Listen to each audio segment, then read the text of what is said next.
Your phone buzzes. You feel it before you even look. Your hand is already moving. You didn't decide to check it. Something older than you made that decision first. You know this feeling is irrational. There is a 90% chance it's nothing, a notification, an ad disguised as an update. Still, you check. Every time.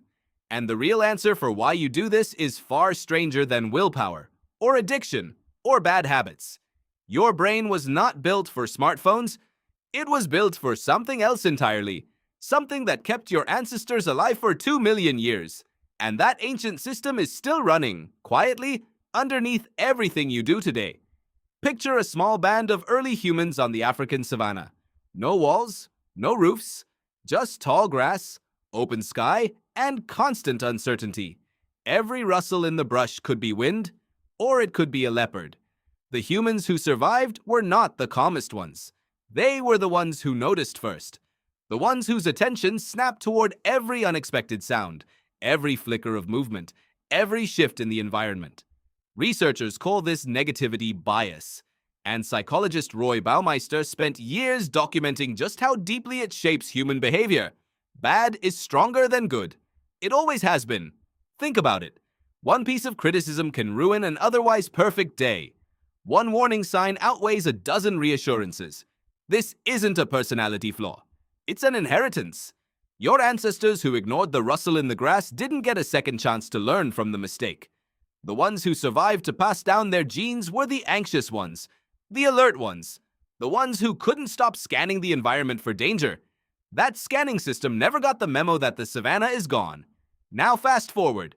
2 million years of evolution built you a brain wired to treat every uncertain signal as potentially urgent. Then, in the last 2 decades, someone handed that brain a device that produces uncertain signals every few minutes. Here's where it gets stranger. Neuroscientist Robert Sapolsky has spent decades studying stress and reward systems in primates, and one of his clearest findings applies directly here. Unpredictable rewards trigger a stronger dopamine response than predictable ones. Not bigger rewards, unpredictable ones. Your phone is not designed like a vending machine where you know exactly what you'll get. It's designed like a slot machine where you don't. Sometimes you check and there's nothing. Sometimes there's a message that makes your whole day better. You never know which one it will be. And that not knowing is exactly what keeps your thumb moving toward the screen. This is the same mechanism that once helped your ancestors survive. Uncertainty used to mean threat. Checking the source of uncertainty used to keep you alive. Now uncertainty means notification, and checking it just keeps you scrolling. Does that mean you're broken? No. It means your hardware is ancient and your environment changed overnight. There's a name for this mismatch. Evolutionary psychologists call it a mismatch theory. The idea that traits shaped for one environment can become maladaptive in a completely different one. Your fear of spiders, your craving for sugar, your compulsive phone checking, all shaped by a world that no longer exists. Consider your ancestors' relationship with information itself. In small hunter-gatherer bands, information was rare and almost always relevant. If someone found a new water source, you needed to know immediately. If a rival tribe was spotted nearby, that news could save your life. There was no such thing as irrelevant information. Everything mattered because everything was scarce. Anthropologist Sarah Blaffer-Hrdy has written extensively about the intense social monitoring required for survival in early human groups. Humans didn't just need to track predators, they needed to track each other. Who was trustworthy? Who had shifted alliances? Who might share food and who might not?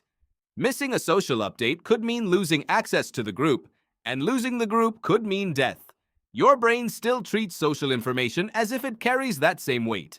That's why a message notification feels urgent even when it's from someone you barely know.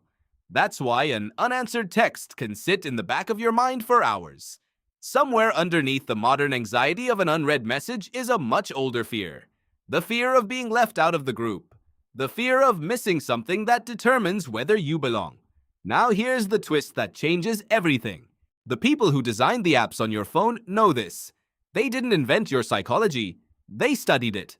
Former tech executives, including some who helped build the very platforms you use daily, have publicly described intentionally engineering unpredictability into notifications, feeds, and likes.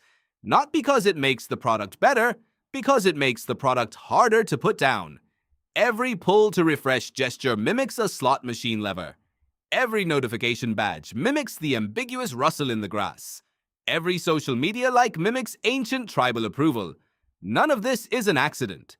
It's applied evolutionary psychology, built by people who understood exactly which buttons to press because those buttons have been there for 2 million years. You are not weak for checking your phone constantly. You are running software built for survival on hardware designed to exploit that survival software. So what do you do with this knowledge? You can't delete 2 million years of evolution, but you can recognize the pattern instead of being ruled by it.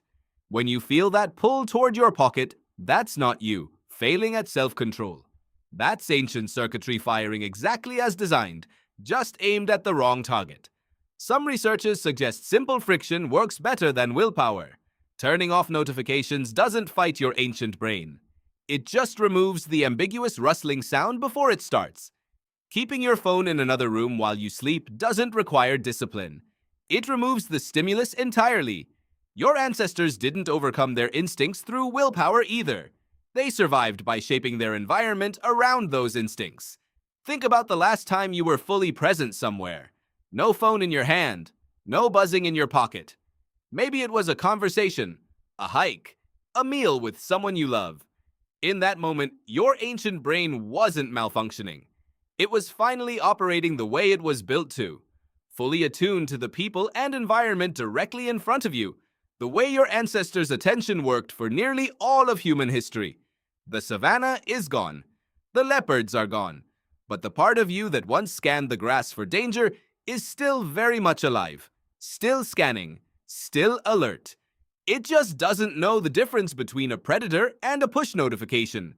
Tonight, when your phone buzzes, notice what happens in your body before you even look. That flicker of urgency, that pull in your chest. That's not modern anxiety. That's 2 million years of survival instinct reaching forward through time, still trying to keep you safe from a threat that was never actually there.